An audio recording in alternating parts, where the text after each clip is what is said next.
క్రీస్తునందు ప్రియులు, దేవుని కుమార్తెలు అయిన పరిశుద్ధులైన మీ అందరికీ కూడా క్రీస్తు నామములో శుభాభివందనాలు తెలియజేసుకుంటున్నాను. మరి మొదటిసారిగా స్త్రీల సమాజ కూడికకు నేను రావడం జరిగింది. దీనికి కారణం మీ నాయకులే. గతంలో ఎంతోమంది నాయకురాండ్రుగా ఉన్న నన్ను పిలిపించే సాహసం వాళ్ళు చేయలేకపోయారు. అందుకు వాళ్ళని అభినందిస్తున్నాను.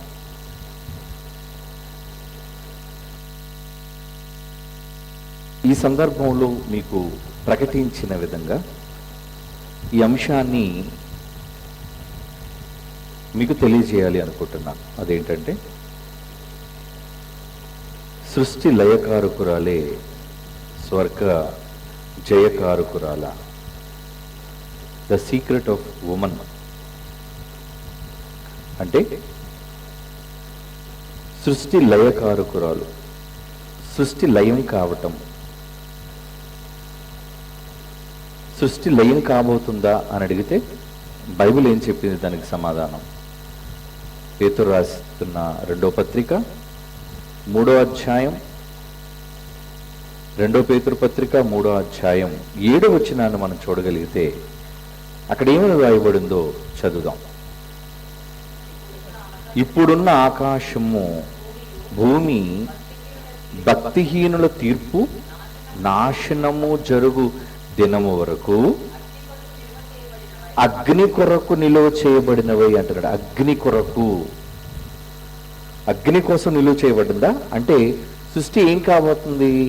లయం కాబోతుంది. అగ్ని కొరకు నిలువ చేయబడినదై అంటున్నాడు. చూడండి, అంటే ఈ సృష్టికి సంభవింపబోయే విపత్తు ఏంటంటే కాలిపోబోతుంది. దానిని లయం అంటారు, లయం కావటం అంటారు, లయమైపోవటం అంటారు. అందుకే పై వచనంలో మనం చూస్తే 11వ వచనం, ఇవన్నీ ఇట్లా లయమైపోవును గనుక ఆకాశములు రగులుకొని లయమైపోనట్టియు. అవునా? పంచభూతములు మహావేంద్రముతో కరిగిపోనట్టియు అంటున్నాడు. అంటే ప్రకృతి లయం కాబోతుంది, నాశనం కాబోతుంది. అసలు ప్రకృతి ఎందుకు నాశనం కావాలి? దేవుడు ప్రకృతిని ఎవరి కోసం చేశాడు? మనందరి కోసం చేశాడు. మనందరి కోసం చేసిన ప్రకృతి ఎందుకు లయం కావలసి వచ్చింది? ఎవరి కొరకు లయం కావలసి వచ్చింది? ఎవరి వలన లయం కావలసి వచ్చింది? అది మీరు ఆలోచించండి. మీకు తెలిసిన జవాబే. ఎందుకు సృష్టి లయం కాబోతుంది? ఎందుకు సృష్టి నాశనం కాబోతుంది? ఎవరి వలన అంటే ఆదాము వలన. ఆదాము అని అనుకుంటున్నారేమో. దానికి సంబంధించిన ఒక మాట చూద్దాం. ఆదికాండం 3వ అధ్యాయం 7వ వచనం. ఆదికాండం 3వ అధ్యాయం 7వ వచనం, 17వ వచనం, క్షమించండి. ఆయన ఆదాముతో, నీవు నీ భార్య మాట విన్నావు, నీవు నీ భార్య మాట విని నేను తినవద్దని నీకు ఆజ్ఞాపించిన వృక్ష ఫలములు తింటివి గనుక, నేను తినొద్దు అని నీకు చెప్పాను, ఆదేశించాను, కానీ నువ్వు తిన్నావు గనుక నీ నిమిత్తము నేల శపించబడి ఉన్నది. అంటే ఈ నేలకు శాపం, ఈ ప్రకృతికి వినాశనం, ఈ పంచభూతాలకి అంతం ఎప్పుడు ప్రారంభమైంది? ఎప్పుడు ప్రారంభమైందంటే నీ భార్య మాట విని అన్నాడు. ఆదామును శపించేటప్పుడు, నేలను శపించేటప్పుడు ఎందుకొరకు శపిస్తున్నాను అని దేవుడు చెప్పాడు? నీవు నీ భార్య మాట విని. అంటే అవ్వ మాట విన్నాడు. హవ్వ స్త్రీయా పురుషుడా? స్త్రీ. ఎందుకంటే దేవుడు ఆదాము హవ్వలను స్త్రీనిగాను పురుషునిగాను చేశాడు. ఇద్దరూ తన పోలికే, ఇద్దరూ దేవుని పోలికే. కానీ ఒక శక్తిని స్త్రీమూర్తిగా చేశాడు, ఒక శక్తిని పురుషుని రూపంగా చేశాడు.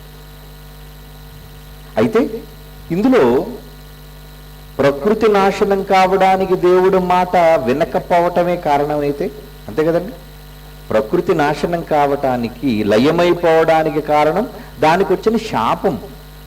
శాపం ఎవరి వల్ల వచ్చింది అని ఆరంభానికి మనం వెళితే, శాపానికి ప్రారంభం ఆదామా హవ్వ. అందుకే ఆదాముతో అంటున్నప్పుడు కూడా ఖచ్చితంగా ఈ మాట దేవుడు చెబుతున్నాడు. ఏమని? ఆదాముతో, నీవు నీ భార్య మాట విని తినవద్దని నీకు చెప్పాను, కానీ నువ్వు తిన్నావు, నిన్ను బట్టి నేల శపించబడింది. అంటే నేల శాపానికి కారణం నీవు నీ భార్య మాట వినటం. అంటే ప్రకృతి నాశనానికి వెళ్ళడానికి మనిషి చేసిన తప్పు కారణమైతే, ఈ తప్పు స్త్రీ పురుషులలో ఎవరు మొదట చేశారు? హవ్వ చేసిందా, ఆదాము చేశాడా? హవ్వ చేసింది. ఎలా చెప్పగలం మనం ఈ మాట? తిమోతి పత్రికలో ఏమంటున్నాడు చూడండి. ఎవరు మొదట అపరాధములో పడ్డారు అని చెప్తున్నాడు? మొదటి తిమోతి పత్రిక, తిమోతి పౌలు రాస్తున్న పత్రిక, మొదటి పత్రిక, తిమోతి గారికి పౌలు గారు రాస్తున్న మొదటి పత్రిక 2వ అధ్యాయం 14వ వచనం చూడండి. 2వ అధ్యాయం 14వ వచనం. మరియు ఆదాము మోసపరచబడలేదు. మొదట అపరాధంలో పురుషుడు పడలేదట. ఎవరు పడ్డారు?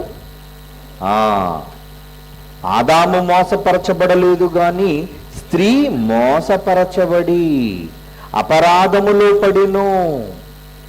అంటే స్త్రీ అపరాధములో పడితే, ఆ అపరాధానికి శిక్షగా ప్రకృతి శపించబడితే, ఆ ప్రకృతికి శాపం ఎలా వెళ్ళింది అంటే అగ్ని కొరకు నిలువ చేయబడి లయం కావడానికి సిద్ధం. అంటే సృష్టి లయం కావడానికి కారకురాలు ఎవరు? స్త్రీ. ఎందుకంటే ఆదాము మొదట మోసపరచబడలేదు. అపవాది ఆదామును మోసం చేద్దామని ప్రయత్నం చేసిందేమో, కానీ దానికి ఉన్న జ్ఞానం చేత అతడు గ్రహించింది. ఏమని? నేను ఆదాము దగ్గరికి వెళితే నా యుక్తి సాగదు, కనుక నేను ఎవరి దగ్గరికి వెళ్ళాలి? అవ్వ దగ్గరికి వెళ్ళాలి, స్త్రీ దగ్గరకు వెళ్ళాలి. అంటే స్త్రీ దగ్గరకు వెళ్ళటం వలన, ఆమె దయ్యపు మాట వినటం వలన, ఆమె మాట ఆదాము కూడా వినటం వలన మొత్తానికి స్త్రీ కారణంగా మారింది. అంటే సృష్టి లయకారకురాలు ఎవరు? స్త్రీ. సృష్టి నాశనం కావడానికి స్త్రీయే కారణమైంది, స్త్రీయే కారణంగా నిలవబడింది. దేవుడికి చాలా బాధ కలిగించింది. నేను కలుగజేసిన స్త్రీ, నా పోలికలో నేను చేసిన స్త్రీ సృష్టి వినాశనానికి మూలంగా మారింది. సృష్టి నాశనం కావడానికి తను ఒక ప్రారంభకురాలుగా నిలిచింది. ఎవరు? స్త్రీమూర్తి. అవునా? ఎందుకంటే ఆమె మోసపరచబడింది. ఎందుకు మోసపరచబడింది? ఎందుకు మోసపరచబడాలి? స్త్రీ బలహీనమైన ఘట్టము గనుక, ఆమె బలహీనత దయ్యము గ్రహించింది గనుక. అంటే ఇప్పుడు సృష్టి వినాశనానికి కారణం ఎవరు చెప్పండి? స్త్రీలారా? స్త్రీ అంటే మీరు గారా? ఎంత తెలివిగా చెప్తున్నారో చూసారా? స్త్రీ అంటే ఎవరో అన్నట్టు మీరే. అలాగని నేను పురుషుల్ని పక్షపాతని కాదు, పురుషుని వెనకేసుకు రావటం లేదు. స్త్రీది ఎంత నేరం ఉందో పురుషునిది కూడా. అతని చేతకానితనం. అంటే ఒక కుటుంబంలో ఎప్పుడు కూడా పురుషుడు యజమానిగా ఉండాలి, మర్చిపోకండి. ఒక పురుషుడు యజమానిగా ఉంటే కుటుంబం బాగుపడుతుంది. ఒకవేళ స్త్రీ యజమానురాలుగా ఉందనుకోండి, ఆ కుటుంబం సర్వనాశనం అయిపోతుంది. ఎలా? ఇదిగో మొదటి కుటుంబం సర్వనాశనం అయిపోయినట్లుగా. ఒక నిర్ణయాన్ని తీసుకునే అధికారం ఎవరికిచ్చాడు? దేవుడు పురుషునికి ఇచ్చాడు. అంటే దేవుడు అంత తెలివి తక్కువగా దేవుడు చెప్పించాడు అనుకుంటున్నారా? స్త్రీ సంఘములో మౌనముగా ఉండాలి అని ఎందుకు చెప్పాడు? ఎక్కడైతే తన కుమారుడైన పురుషుడు శిరస్సుగా ఉన్న సంఘం, ఆ సంఘము యొక్క మరి నిర్వహణ, ఆ సంఘం యొక్క ఆధిపత్యం, ఆ సంఘం యొక్క అధికారం, అక్కడికి వచ్చేసరికి ఏమని చెప్పాడు? చదువుదాం అన్నమాట. కొరింథీయులకు రాస్తున్న తిమోతికి రాసిన మొదటి పత్రిక 2వ అధ్యాయం 11-12 వచనాలు. తిమోతి గారికి రాస్తున్న మొదటి పత్రిక 2వ అధ్యాయం 11-12 వచనాలు. స్త్రీలు మౌనముగా ఉండి సంపూర్ణమైన విధేయత, అంటే స్త్రీలకు కావాల్సింది ఏంటి? మౌనం. ఎందుకంటే మాటలు కోటలు దాటేవి. మాటలు ఏమవుతాయి? ఆడవాళ్ళల్లో నుంచి ఎక్కువగా బయలుపడేవి మాటలు. మాటలతో కొంపలు అంటుకుపోయే పరిస్థితి. ముందు మన కొంపే అంటుకుంది. ఏది? తొలి మానవుడు, తొలి కుటుంబం. దేవుని కుటుంబం ఏది? భూమి మీద తొలి కుటుంబం ఆదాము హవ్వల కుటుంబం. ఈ కుటుంబం సర్వనాశనం కావడానికి తొలిమెట్టు వేసింది హవ్వ. ఎందుకంటే అధికారం చేతిలోకి తీసుకుంది. భర్త లేనప్పుడు, అపవాది ప్రవేశించినప్పుడు, నువ్వు ఈ పండు తినొచ్చు కదా, దేవత వలె ఉంటావు అన్నప్పుడు, మరి నా యజమాని ఉన్నాడు, నేను ఆయన ఒక మాట అడుగుతాను, ఏదైనా నేను ఆయనతో సంప్రదించాలి అని హవ్వ అందా? అనలేదు. స్వనిర్ణయం, నిర్ణయం తీసేసుకుంది. నా భర్తకు నేను చెప్పవలసిన అవసరం లేదు అని సొంత నిర్ణయం తీసుకోవటం వలన పండు తెంపింది, తిన్నది. వచ్చి అడిగినందుకు భర్తకు సంజాయిషి చెప్పింది, ఒప్పించింది, చివరికి భర్త చేత కూడా తినిపించింది. అంటే ఇన్ని శక్తులకు కారణం, ఇన్ని నిర్ణయాలకు కారణం. అందుకు దయ్యం స్త్రీని ఎంచుకుంది.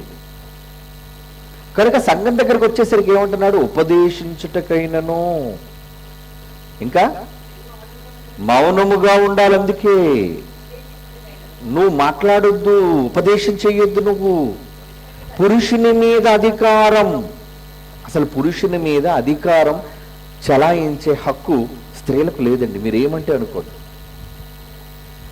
ఇది కొంతమంది స్త్రీలకు అంగీకారం కావచ్చు, కొంతమందికి బాధాకరంగా ఉండొచ్చు. ఎలాంటిదంటే ఏమనుకుంటారంటే, మేమెందుకు అధికారం చేయకూడదు? అధికారం ఉంది మీకు.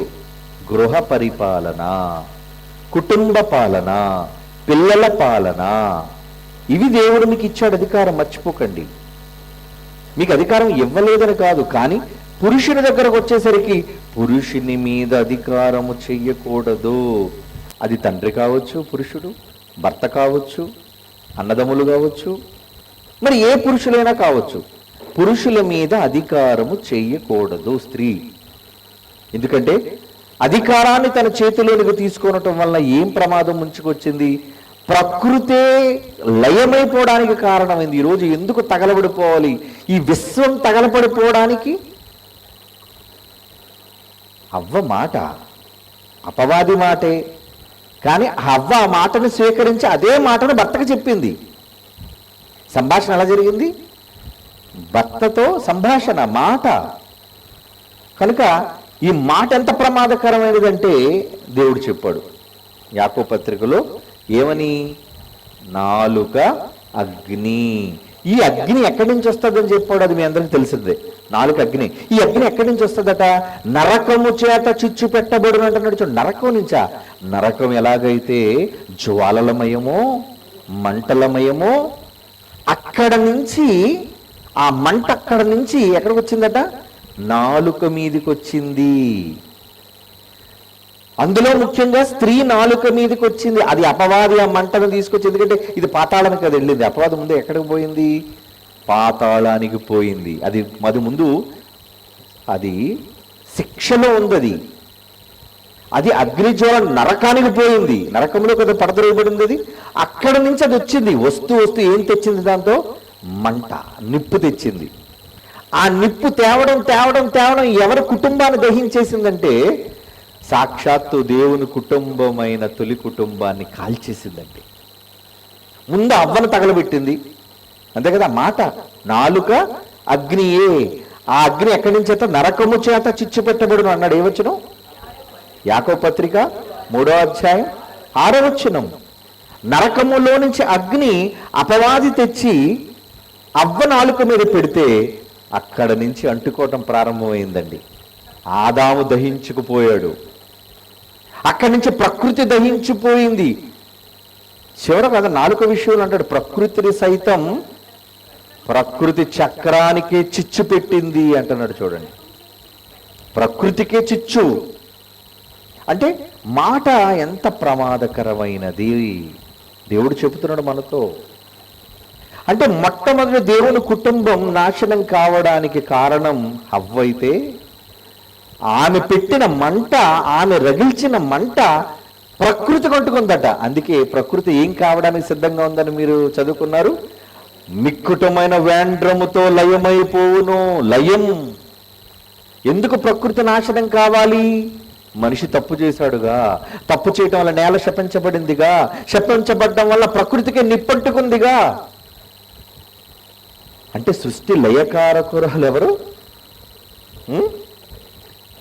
మనమే, స్త్రీయే. అవును. మరి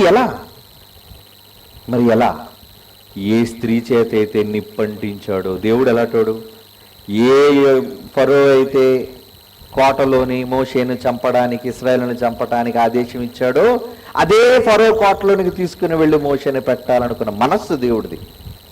అంటే ఎక్కడ ప్రారంభమైందో తిరిగి అక్కడే మంచిని కూడా ప్రారంభించాలనుకునే మనస్సు కలిగిన వాడు దేవుడు. మంచోడు, తండ్రి కదా.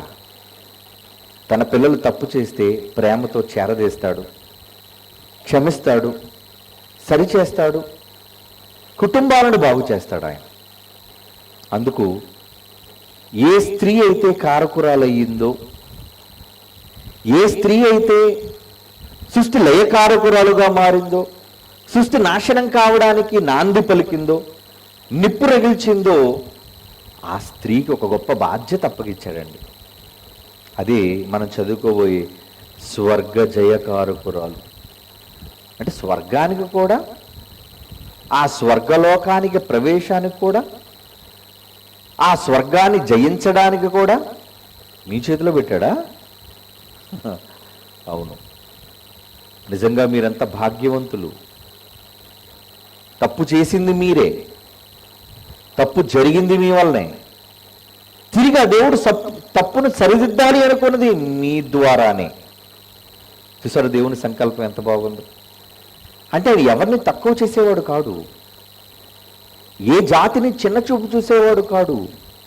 ఏదో స్త్రీ జాతి అనేసరికి అది తక్కువ చేయబడిన జాతి, వాళ్ళు వెనకబడిన వాళ్ళు, వంటింటికి సంబంధించిన కుందేళ్ళు, ఏమండి వాళ్ళు కేవలం 4 గోడల మధ్య నివసించవలసిన వాళ్ళు అనే భావన ఈరోజు సమాజంలో చాలామందికి ఉంది. కానీ ఆమె మీద ఎంత పెద్ద భారాన్ని దేవుడు మోపాడు అంటే, అమ్మా నీ వల్లే ప్రకృతి నాశనం అయిపోయింది, నీ వల్లే ప్రకృతి అగ్నిజ్వాలలకు కారణం అయిపోయిందమ్మా. మరి బాగు చేసే బాధ్యత నువ్వు తీసుకోకపోతే ఎలా?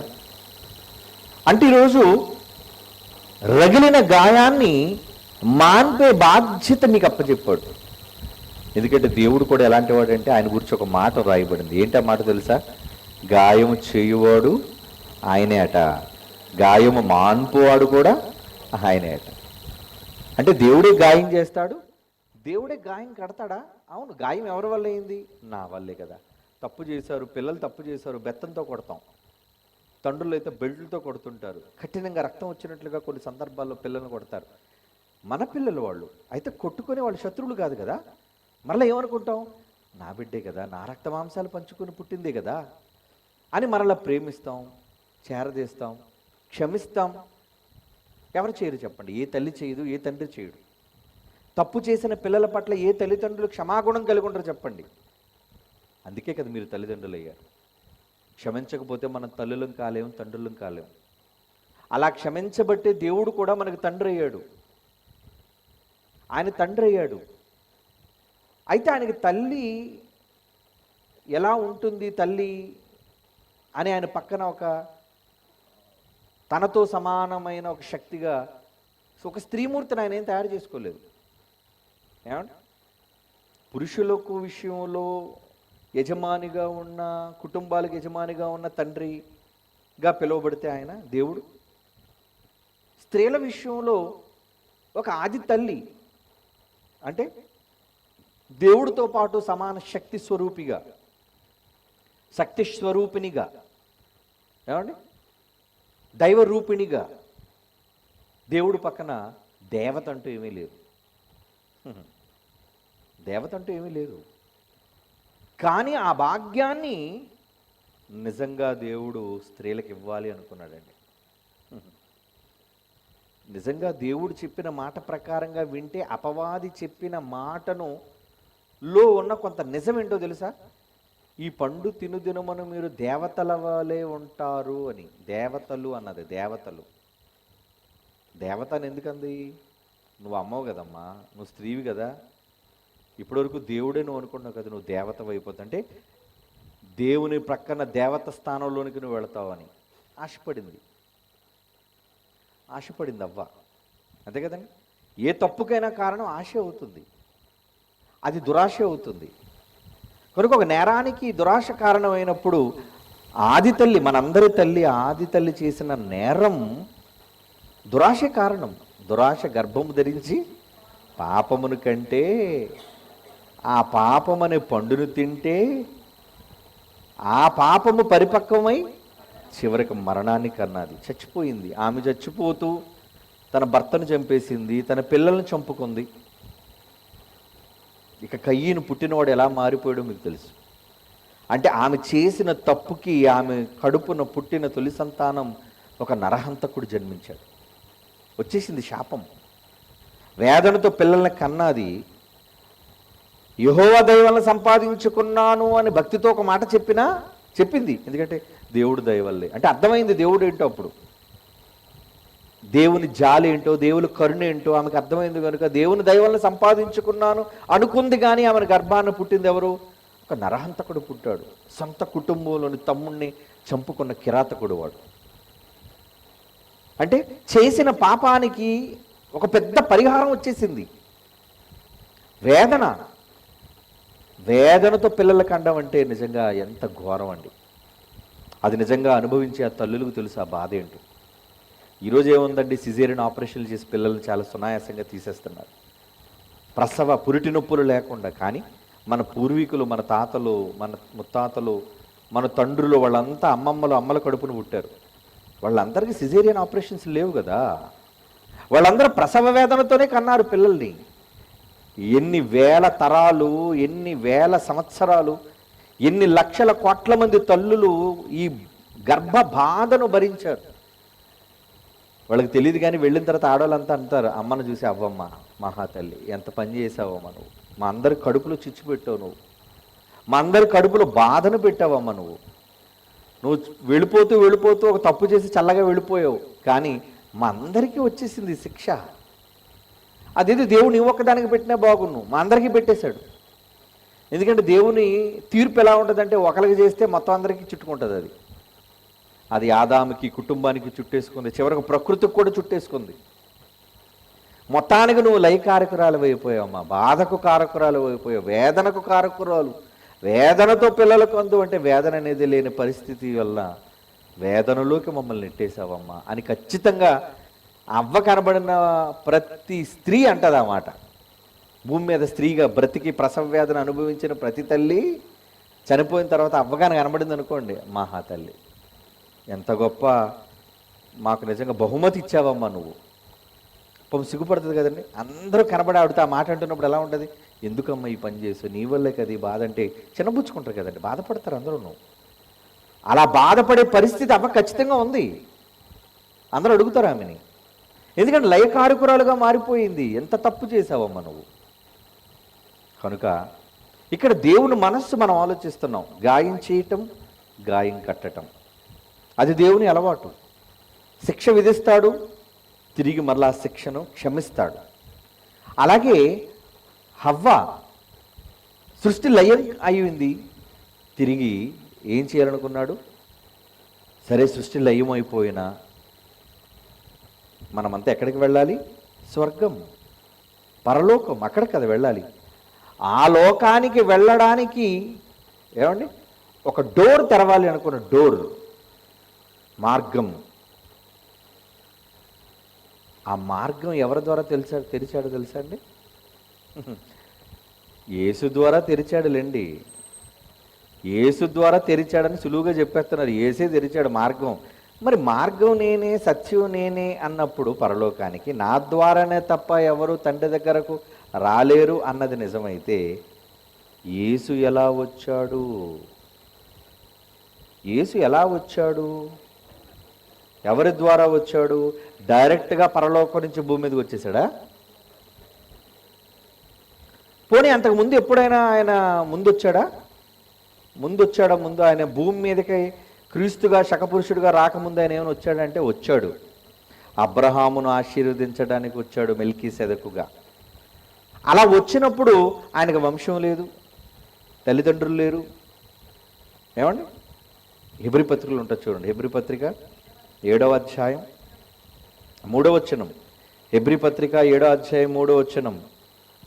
అతడు తండ్రి లేనివాడును, తల్లి కూడా లేనివాడును, వంశావళే లేనివాడును, జీవితకాలమునకు ఆది అయిన, జీవమునకు అంతమైన లేనివాడు అంటున్నాడు చూడండి. లేనివాడా? అవును, ఆయన ఎవరో కదా, యేసుప్రభు అండి. అంటే అలా వచ్చాడు ఆ రోజు. అంటే ఆయన భూమి మీదకి రావడానికి, అబ్రహాముని మెల్కీసెదకుగా ఆశీర్వదించడానికి ఆయనకి తల్లి ఆ రోజు అవసరం లేదు, తండ్రి అవసరం లేదు. మరి అలా పంపించవచ్చు కదండి యేసుప్రభుని మనకు రక్షించాలి అనుకుంటే, మార్గానికి డోర్ తెరవాలి అంటే. పరలోకానికి, స్వర్గలోకానికి మార్గం తెరవాలి అంటే యేసు వస్తే చాలుగా. బాగా వినండి, మీతో అందుకు ఆలోచింపజేస్తున్నాను. యేసు వస్తే చాలు. ఆ రావటం అమ్మ కడుపు నుంచి రావాల్సిన అవసరం లేదు. ఎందుకంటే అబ్రహాము కాలంలో వచ్చాడు యేసుప్రభు. అన్నాడు, మీ తండ్రి యొక్క అబ్రహాము నన్ను చూడాలని అనుకున్నాడు, అతడు చూశాడు, అతడు ఆనందించాడు అని కూడా చెప్పాడు. యోహాను సువార్తలో 8వ అధ్యాయము 59, 57 చూడండి. 57 యోహాను సువార్త 8వ అధ్యాయం 56, 57. మీ తండ్రి అయిన అబ్రహాము నా దినము చూతునని చాలా సంతోషపడ్డాడయ్యా, అది చూచి సంతోషించను. చూచి అంటే అప్పటికి అయిపోయిందా? చూసేశాడు. ఎప్పుడు చూశాడు అబ్రహాం గారు? యేసుప్రభుని ఎప్పుడు చూశాడు? అంటే యేసుప్రభు ముందు వచ్చారా భూమి మీదకి? వచ్చాడు, మెల్కీసెదకుగా వచ్చాడు. అలా వచ్చినప్పుడు ఆయనకి తల్లి లేదు, వంశావళి లేదు, తండ్రి లేడు, రక్తం లేదు, శరీరం లేదు, వచ్చేశాడు. అందుకే తల్లి లేనివాడు, తండ్రి లేనివాడు. ఇందరూ హెబ్రీ పత్రిక 7:3 చదువుకున్నారు కదా. మరి అలా దేవుడు రప్పించవచ్చు కదా యేసుప్రభుని. అలాగే రప్పించవచ్చుగా. అమ్మ కడుపులో ఎందుకు రప్పించాలి? మనం చేసావు కదమ్మా తప్పు. ఏ స్త్రీ అయితే కారకురాలయ్యిందో, ఏ స్త్రీ అయితే సృష్టి లయకారకురాలయ్యిందో, నేను ఆ స్త్రీ ద్వారా మరలా పరలోక రాజ్యానికి నేను కారకురాలను చేయాలి అనుకుంటున్నాను. అందుకు యేసుప్రభు ఎవరి యందు పుట్టి అని బైబిల్లో ఉందో తెలిసి గలతీ పత్రిక 4వ అధ్యాయం 4వ వచనం చూడండి. ఎందుకు రాస్తున్నాడు దేవుడు ఈ మాటలు? గలతీ పత్రిక 4వ అధ్యాయం 4వ వచనం. అయితే కాలము పరిపూర్ణమైనప్పుడు దేవుడు తన కుమారుని పంపాడు. ఎలాగా? మెల్కీసెదకుగా పంపలేదట, ఆయన స్త్రీ యందు పుట్టి అని ఎంత ఖచ్చితంగా చెప్పాడు చూడండి. స్త్రీ యందు పుట్టి. అవునా? ఏ స్త్రీ వలనైతే సృష్టి నాశనమైందో మరలా మీకు గర్భ ప్రసవ వేదన నేను కలుగజేయాలి అనుకుంటున్నాను. నేను ఆయనను స్త్రీ ద్వారా రప్పించాలి అనుకున్నాను. ఏం స్త్రీ ద్వారానే రప్పించగలడా దేవుడు? ఇంకెవరి ద్వారా రప్పించలేడా? ఆయన అనుకుంటే అసాధ్యమైనది ఏముందండి? ఈ రాళ్ల వలన కూడా దేవుడు అబ్రహాముకు పిల్లలను పుట్టించగలడు. అంటే రాళ్ల వలన కూడా మనుషులు రప్పించగలడా? రాళ్ల వల్ల మనుషులు రప్పించగలడు. ఆయన ఒక ఆకారాన్ని ఇప్పించగలడు. ఆయన మాట పలికితే చాలు శరీరం వచ్చేస్తుంది. ఆయన మాట పలికితే చాలు భూమి మీదకి ఒక మనిషిగా వచ్చేయగలడు ఆయన. కానీ ఎందుకు స్త్రీ ద్వారా రప్పించాలి అనుకున్నాడు? అక్కడే మీరు ఆలోచించాలి.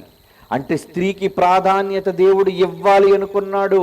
నాయన, అబ్రహాము పురుషుడితో నాకు పని లేదు, యోసేపుతో నాకు పని లేదు, యోసేపుని పక్కన పెట్టేయండి, నాకు స్త్రీతో పని ఉంది. నేను డైరెక్ట్గా ఆయన భూమి మీదకి పంపగలను. యేసుప్రభుని రక్షకుడుగా ఆయన డైరెక్ట్గా పరలోకం నుంచి రాగలడు, పరలోకం పుట్టేశాడు కనుక. కానీ ఆయన ఒక శిశువుగా జన్మించాలి. ఆ శిశువు ఎవరి గర్భం గుండా జన్మించాలి? ఒక స్త్రీ నుంచి జన్మించాలి. అంటే యేసుప్రభు రక్షణ కోసం భూమి మీదకి రావడానికి ఎవరి గర్భం కావలసి వచ్చింది? మరియమ్మ అనే ఒక స్త్రీమూర్తి గర్భం కావలసి వచ్చింది. అంటే మరి ఆ స్త్రీమూర్తి గర్భం లేదంటే ఏం లేదనమాట, యేసుప్రభుకు మార్గం లేదు, యేసుప్రభుకి గర్భద్వారం లేదు. ఎందుకంటే ఆయన రావటం ఎందులో నుంచి వచ్చాడు? ఆయన స్త్రీ గర్భము ద్వారము నుంచి వచ్చాడు. ఆయన గేట్వే అంటారు దాన్ని, గేట్వే అన్నారు దాన్ని. అంటే స్త్రీయే గేట్వే. యేసు ప్రభుని లోకానికి రక్షకుడుగా పంపించడానికి స్త్రీని ఒక ముఖద్వారంగా పెట్టాడు ఆ నాయన. నువ్వు ఆ ముఖద్వారం నుంచి వెళ్ళాలి, ఆమె నుంచే నువ్వు వెళ్ళాలి. అదేంటి తండ్రి, తప్పు చేసింది కదా, మరలా ఆమె ద్వారా నేను వెళ్ళడం ఏంటి?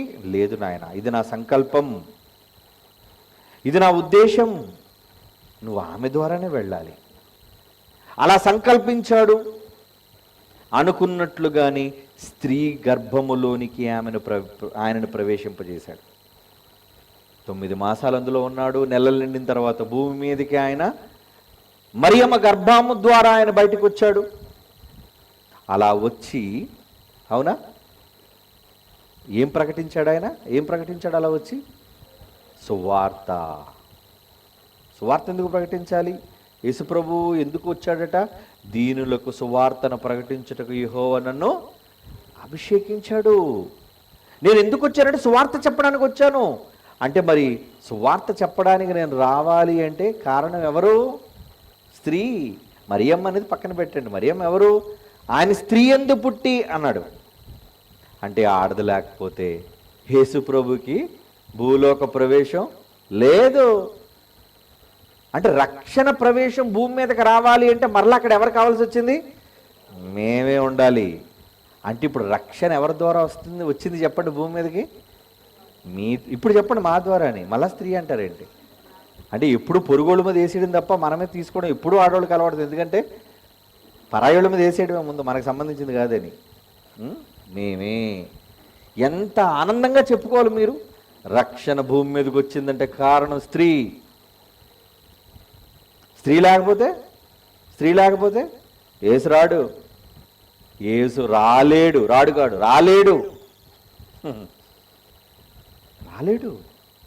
అలా అనుకుంటే ముందుగా మెల్కీసెదెకు దగ్గర వచ్చేసి ఆయన కూడా అందరికీ సువార్త ప్రకటించేసి సిలువ ఎక్కిపోయేవాడు కదా. కానీ దేవుడు అలా పంపాలనుకోలేదు. ఒక స్త్రీ తప్పు చేసింది సరే, అందరు స్త్రీలు అలాంటి కారుగా, అవునా కదా చెప్పండి? ఏమండి, ఒక స్త్రీ తప్పు చేస్తే మిగతా స్త్రీలందరూ అలాంటి వాళ్ళ కారు.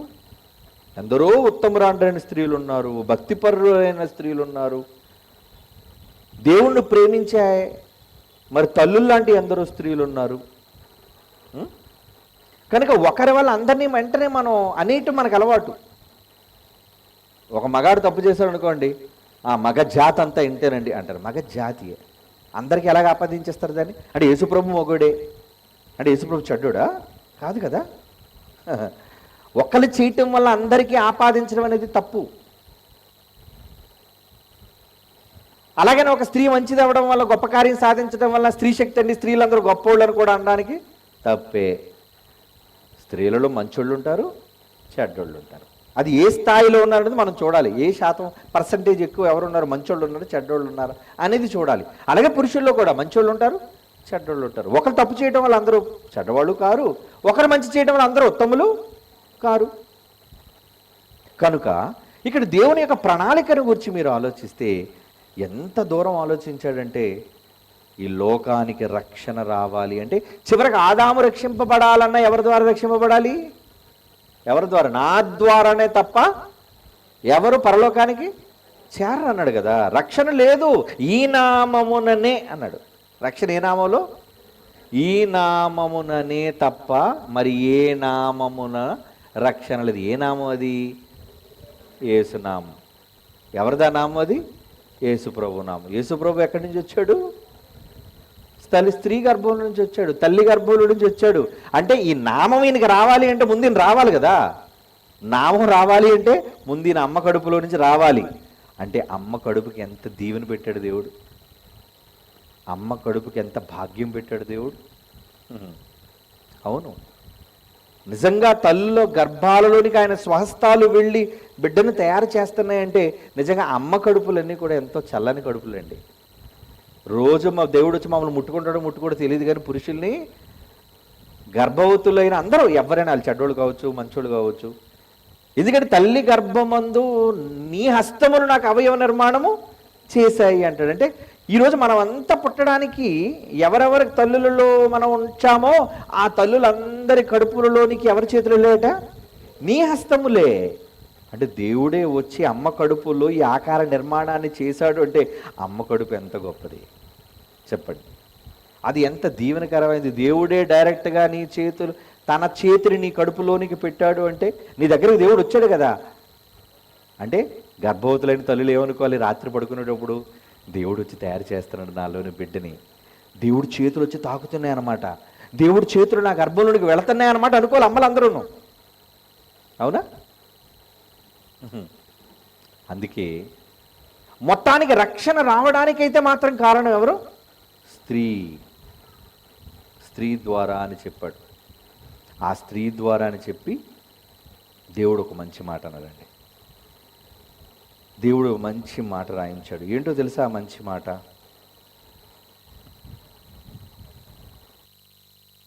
తిమోతి పత్రికలోనే, తిమోతి పత్రిక 2వ అధ్యాయం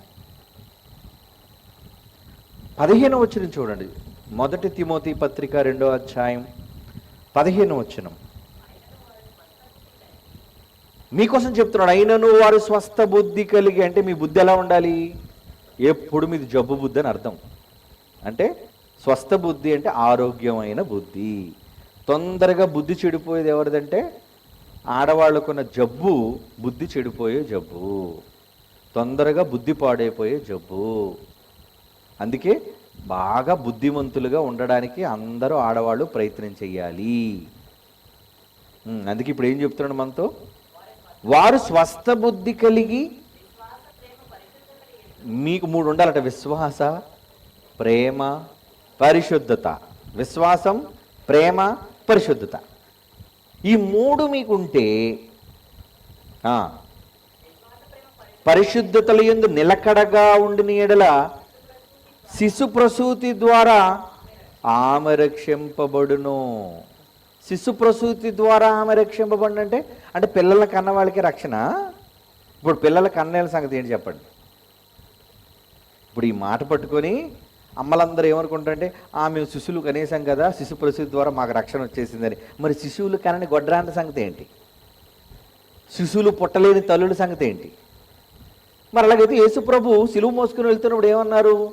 కనని గడ్రాండ్రును పాలియని స్తనములు ధన్యములు అన్నాడు కదా. మరి శిశు ప్రసూతి ద్వారానే రక్షణ అంటే మరి అక్కడ గొప్పవాళ్ళు ఎవరంటున్నాడు? గొడ్రాండ్రును మంచోళ్ళు గొప్పోళ్ళే. కనని గర్భము పాలియని స్తనములు ధన్యం ధన్యం అంటున్నాడు. మరి శిశు ప్రసూతి ద్వారా రక్షణ అంటున్నాడు ఏంటి ఇక్కడ? కనుక ఇది ఏదో కన్న ఆడవాళ్ళ కోసం మాత్రం చెబుతున్నది కాదు. ఏదో మేమంతా కడేసాం కాబట్టి మేమంతా శిశు ప్రసూతి ద్వారా మాకు రక్షణ వచ్చేసిందని కన్న ఆడవాళ్ళందరూ చంకలు కొట్టుకోకండి. ఇక్కడ చెబుతుంది శిశు ప్రసూతి అన్నది మీరు శిశువులను ప్రసూతి చేయటం కాదు. అక్కడ బాగా వినండి, మీరు శిశువులకు జన్మనివ్వటం కోసం చెప్పట్లేదు. అక్కడ శిశు ప్రసూతి అని చెప్పట్లేదు. అక్కడ ఒక శిశువు ప్రసూతి చెందాడు. ఎవరా శిశువు? యెషయా గ్రంథం 9వ అధ్యాయం 6వ వచనం. యెషయా గ్రంథం 9వ అధ్యాయం 6వ వచనం ఏమన్నాడు?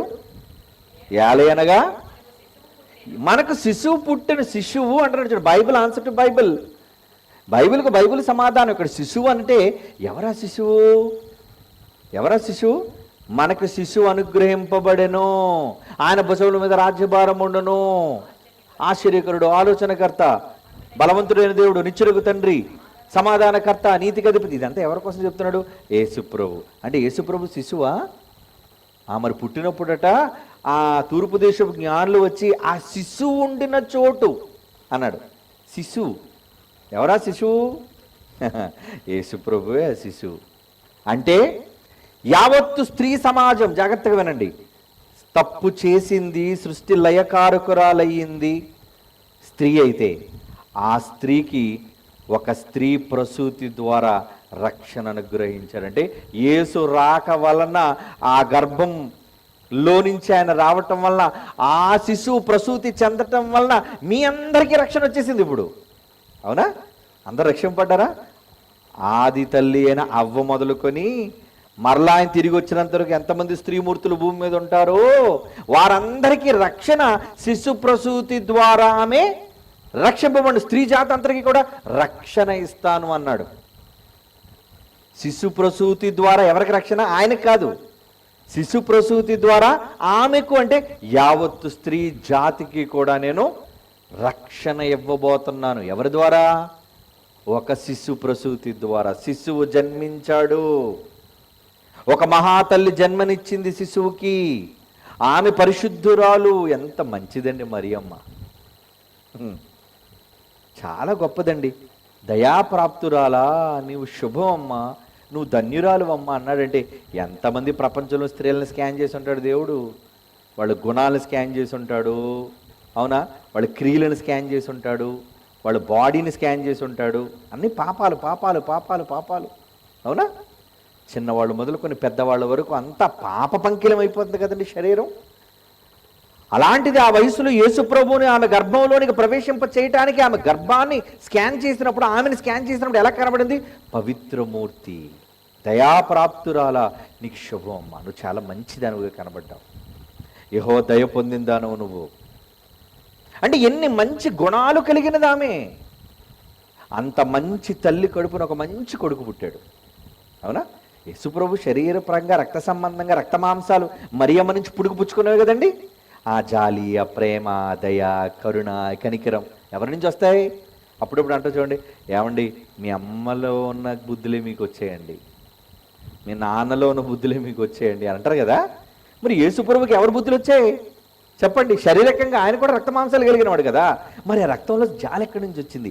ఆ రక్తంలో క్షమ ఎక్కడి నుంచి వచ్చింది? ఆ రక్తంలో ప్రేమ ఎక్కడి నుంచి వచ్చింది చెప్పండి? అందుకే కుటుంబం కాదనుకున్న తన కొడుకు కోసం అందరిని వదులుకొని వచ్చేసి అనాథ అయిపోయిందండి సిలువు దగ్గర. ప్రేమ కలిగింది, చాలా ప్రేమ కలిగిన తల్లి.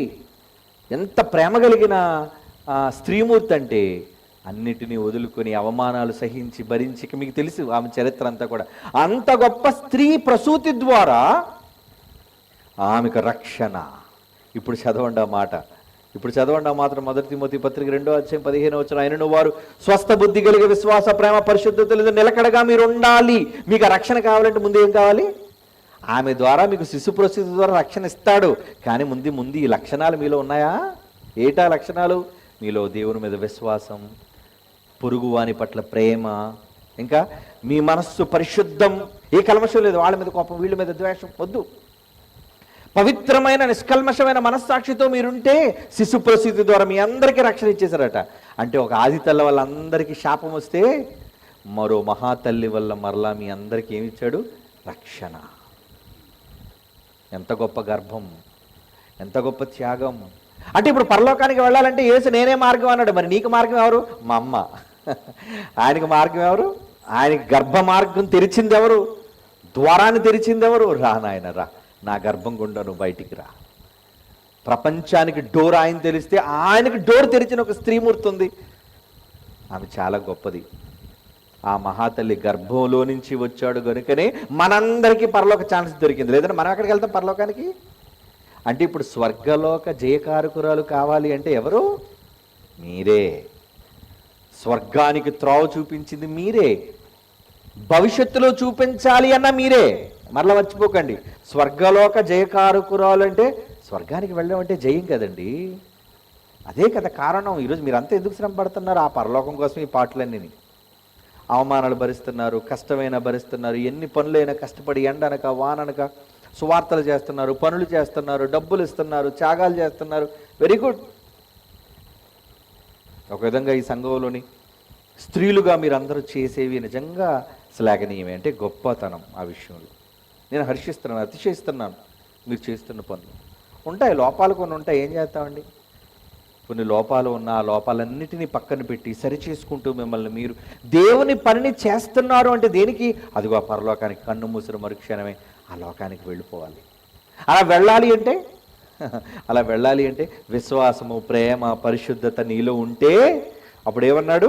శిశు ప్రసూతి ద్వారా ఆమె రక్షింపబడును. ఆ మరి పెళ్లి కాలేదు ఒక ఆమెకి, మరి ఆమెకి రక్షణ ఎలా వస్తుంది? వివాహం కాలేదు, రక్షణ ఉంటుందా? శిశు ప్రసూతి ద్వారా ఆమెకి రక్షణ. ఆమె అయితే మరి పెళ్ళయింది కానీ పిల్లలు లేరు, గొడ్రాలుగా ఉంది, మరి ఆమెకి రక్షణ ఎలా వస్తుంది? శిశు ప్రసూతి ద్వారా ఆమెకి రక్షణ. అంటే యేసుప్రభు ఒక మహాతల్లి గర్భం గుండా శిశు ప్రసూతి ద్వారా ఆ శిశువు ప్రసూతి చెందటం వల్ల, ప్రసూతి అంటే జన్మించటం అని అర్థం, ఆమె గర్భం నుంచి ఆయన రావటం వల్ల అందరికీ రక్షణ, పరలోకానికి గేట్ ఓపెన్ చేసేసాడు ఆయన.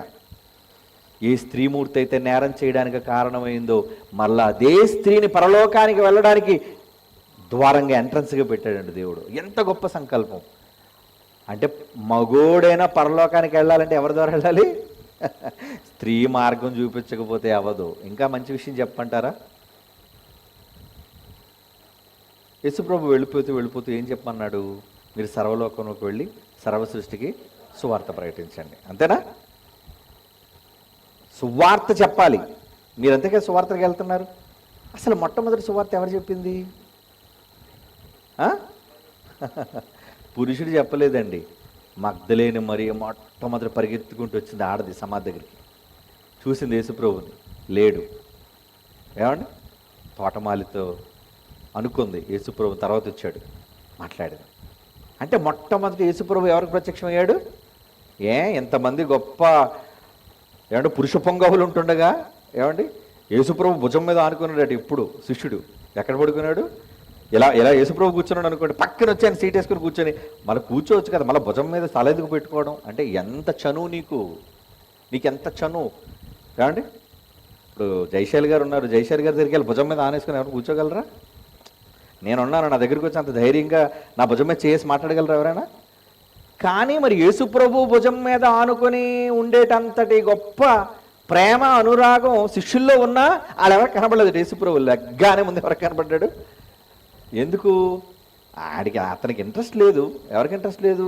నిజంగా నా భుజం మీదను ఆనుకొని తలాల్చుకొని యేసును బహుగా ప్రేమించిన శిష్యుడు అయితే ఎందుకు బాబు పరిగెత్తుకొని సమాధి దగ్గరికి రాలేదు నువ్వు? ఈవిడ వెళ్ళి చెప్పిన తర్వాత మాత్రం పరిగెత్తి వచ్చారండి ఇద్దరు వంగమాదితులు. ఎవరు? పేతురు, యోహాను. అవునా? పరిగెత్తుకొని వచ్చారట. నిజమా? ఎప్పుడైతే యేసును చూచిందో, యేసు లేచాడని చెప్పిందో, పరిగెత్తుకొని వెళ్ళి చెప్పిందట మరియా. అప్పుడు పరిగెత్తుకొని వచ్చారట ఇద్దరు శిష్యులు. చూశారట, కనబడలేదు. కనబడాలన్నా సరే ఏముండాలి? ఆసక్తి, ఇంట్రెస్ట్. మీలో ఏది భక్తి? ఏది? ఎప్పుడైనా మీకు మేలు జరగాలన్నా, ఎప్పుడు దైవానుగ్రహం మీకు కావాలన్నా దేవుని పట్ల మీరు చూపించే భక్తిని బట్టి ఉంటుంది. ఊరకనే దేవుడు ఏది చేయడు మీకు. మీరు అనుకోవచ్చు దేవుడు మాకు ఏదో చేసేస్తారని ప్రార్థన చేస్తున్నాను. మీరు చేసే క్రియలను బట్టే మీకు ప్రతిఫలం. మీరు అటువంటి ప్రేమ కలిగి దేవుని పట్ల ఉంటే మనుష్యులకు అసాధ్యమైనది దేవుడికి సాధ్యం అండి. నువ్వు చచ్చిపోతావు అని దేవుడు చెప్పాడు, ఎవరైనా మనుషులు చెప్పారు, నువ్వు దేవుడు పని చేయి, నీ ప్రాణం పోదు అంతే. నిజమండి. ఆ నమ్మకం నీకు ఉందా? ఉండాలి అంతే.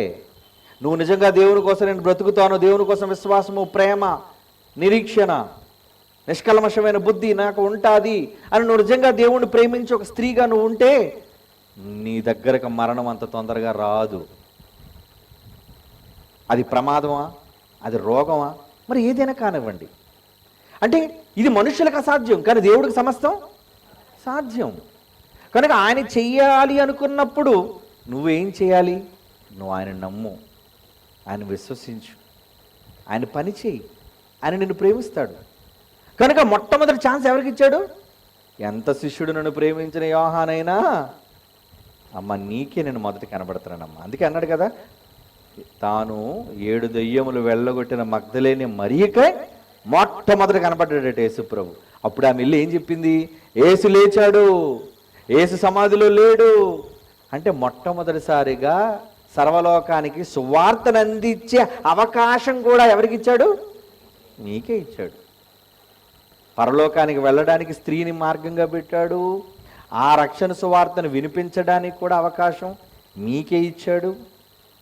ఎక్కడికి వెళ్ళినా సరే నా భూస్థాపన కోసం ముందుగా చెప్పబడాలి అంటే అమ్మ నీకోసమే చెప్పబడాలను, అక్కడ కూడా ఒక స్త్రీకి ఇచ్చాడు మళ్ళీ అవకాశం. చూసారా? అంటే యేసుప్రభు ఏమైనా స్త్రీ పక్షపాత కాదు, స్త్రీ పక్షపాతం కాదు. ఎవరు ఆయన్ని ఎక్కువ ప్రేమిస్తారో ఆయన పక్షపాతి. ఆడవాళ్ళు ప్రేమిస్తే వాళ్ళ పక్షపాతం అవుతాడు దేవుడు, మగవాళ్ళు ప్రేమిస్తే వాళ్ళ పక్షపాతం అవుతాడు, పిల్లలు ప్రేమిస్తే వాళ్ళ పక్షపాతం అవుతాడు. అంటే దేవుడు మన పక్షపాతి కావాలి అంటే మనం ఆయన పిచ్చిగా ప్రేమించటమే మన పక్షం అయిపోతాడు ఆయన. నువ్వు అప్పుడు ఏదైనా అడుగు, నీ వల్ల జరగలేంది అడుగు, నీ వల్ల కాలేంది నువ్వు అడుగు, ఆయన నీకు చేసి పెడతాడు. అలా చేయగలగాలి అంటే నీకేం కావాలి? నమ్మకం, ప్రేమ. బైబిల్లో ఒక మాట చదువుదామా? ఒక మంచి మాట. కొరింథీయులకు రాసిన మొదటి పత్రిక 15వ అధ్యాయం. కొరింథీయులకు రాసిన మొదటి పత్రిక 15వ అధ్యాయం మొదటి వచనం నుంచి ఏమంటున్నాడు? సహోదరులారా, నేను మీకు ప్రకటిస్తున్న ఈ సువార్త మీకు తెలియపరుచుచున్నాను, మీరు దాన్ని అంగీకరించారు, దాని యందే మీరు నిలిచి ఉన్నారు. మీ విశ్వాసము వ్యర్థమైతేనే గాని నేను ఏ ఉపదేశ రూపముగా సువార్త మీకు ప్రకటించానో ఆ ఉపదేశమును గట్టిగా పట్టుకోండి. ఆ సువార్త వల్లనే మీరు రక్షణ పొందువారయ్యుందరు. అంటే మీకు రక్షణ రావాలంటే ఏం కావాలి? సువార్త. రక్షణ రావాలంటే ఏం చేయాలి చెప్పండి? సువార్త. మరి ఇప్పుడు ఆ సువార్త మీరు ఎంతమంది చెప్పగలుగుతున్నారు? కరపత్రాల ద్వారా చెప్పగలుగుతున్నారా? ప్రకటనల ద్వారా చెప్పగలుగుతున్నారా? డబ్బులు ఇచ్చి చెప్పించగలుగుతున్నారా? సహాయం చేసి చెప్పగలుగుతున్నారా? ఏదో ఒక విధంగా ఎవరైతే సువార్త ప్రకటన విషయంలో సహాయపడతారో రక్షణ అక్కడే ఉందట. చెప్తున్నాడు చూడండి, మళ్ళీ చదవండి ఆ ఒక్క మాటే. గట్టిగా మీరు ఆ ఉపదేశాన్ని సువార్తను పట్టుకుంటే ఆ సువార్త వలననే మీరు రక్షణ పొందుతారు. సువార్త వలననే మీకు రక్షణ, సువార్త వలనే మీకు రక్షణ. మరి ఇప్పుడు ఆ రక్షణ ఎలా ఆరంభమైంది? ప్రభు బోధించుట చేత ఆరంభమై అంటాడు. రక్షణ ఎలా ఆరంభమైంది? ప్రభు బోధించుట చేత ఆరంభమైంది. ప్రభు ఎక్కడి నుంచి వచ్చాడు? మరి శిశు ప్రసూతి ద్వారా వచ్చాడు. అంటే ఆ ప్రభువుని భూమి మీదకి తీసుకొని రావాలంటే ఎవరి అవసరం ఏర్పడింది? దేవుడికి ఒక అవసరం ఏర్పడింది. ఆ అవసరం పురుషుడు వచ్చి నేను మగాడిని ప్రభా, నాకు మీసాలు ఉన్నాయి ప్రభా, నేను తీర్చేస్తాను ప్రభు, పోరా పక్కకి, నీ వాళ్ళ అవసరం లేదు పో. మరి ఎవరు? అదిగో ఆడావిని పంపించు. అంటే ఎవరి అవసరత? మీ అవసరత ఏర్పడిందా? లోకానికి రక్షణ ఇవ్వడానికి మీ అవసరత ఏర్పడింది. అవును, మీ అవసరత ఏర్పడింది. స్త్రీ అవసరత ఏర్పడింది. ఎంత భాగ్యవంతులండి. ఇప్పుడు నిజంగా మీరు స్త్రీలు అనేందుకు చాలా అతిశయించాలి, గర్వపడాలి. మా ద్వారానే రక్షణ వచ్చింది, మా ద్వారానే శిశు ప్రసూతి జరిగింది, మా ద్వారానే సర్వలోకానికి రక్షణ యేసు ప్రభు ద్వారా జరిగింది. అంటే లోకానికి రక్షణకు కారకురాలు స్త్రీ. ఒకప్పుడు సృష్టి లయకారకురాలు, కాలిపోవడానికి కారకురాలు ఆవిడైతే ఇప్పుడు ఆ సర్వలోకము జయింపబడ్డానికి, స్వర్గలోకానికి ప్రవేశించడానికి కారకురాలు ఎవరైంది? స్త్రీమూర్తి అయిందండి. అది దేవుడు మీకు ఇచ్చిన భాగ్యం. ఇంత గొప్ప భాగ్యాన్ని మీరు నిర్లక్ష్యం చేయొచ్చా? చెప్పండి. ఒకరి మీద ఒకరు మాటలు అనుకుని, ఒకరి మీద ఒకరు కోపాలు చూపించుకొని, ఒకరి మీద ఒకరు ద్వేషాలు పెట్టుకుంటే ఎంతకాలం చెప్పండి? ఎంతకాలం? ఏదో ఒక రోజు చచ్చిపోవాలి మనం అంతా. కానీ చచ్చిపోయే ముందు సువార్త చెప్పాలి. పలు ప్రాంతాలకి ఈరోజు నేను తిరగగలుగుతున్నానంటే కారణం నన్ను కన్నది ఒక అమ్మ. ఎవరు? ఎస్తేరు రాణి. ఆ రాణి లేకపోతే ఈ మీసాలు రాజు ఎక్కడి నుంచి వచ్చాడు? రాజు లేడు. రాజు రావాలి అని అంటే రాణి కారణం. అవును, ఎంత జైశాలి పీడి సుందర్రావు గారు ఉన్నా ఆయన ఒంటరిగా ఉన్నాడు అనుకోండి, ఎలా కొత్తాను నేను చెప్పండి. ఆయన పెళ్లి చేసుకోలేదు అనుకోండి, ప్రసన్నబాబు ఎక్కడి నుంచి వస్తాడు? పోనీ ఎంత జైశాలి పీడి సుందర్రావు గారు ఈరోజు జైశాలిగా భూమి మీదకి రావాలి అన్న దానికి కారణం లాజరస్ గారు కాదు, కరుణమ్మ, మహాతల్లి కరుణించిందమ్మ ఆ గర్భం. అంతేనా? ఆ గర్భం లేకపోతే ఏమవును? ఈరోజు తొడలు కొట్టి జబ్బ చేర్చిన మగాడు ఎక్కడుండేవాడు?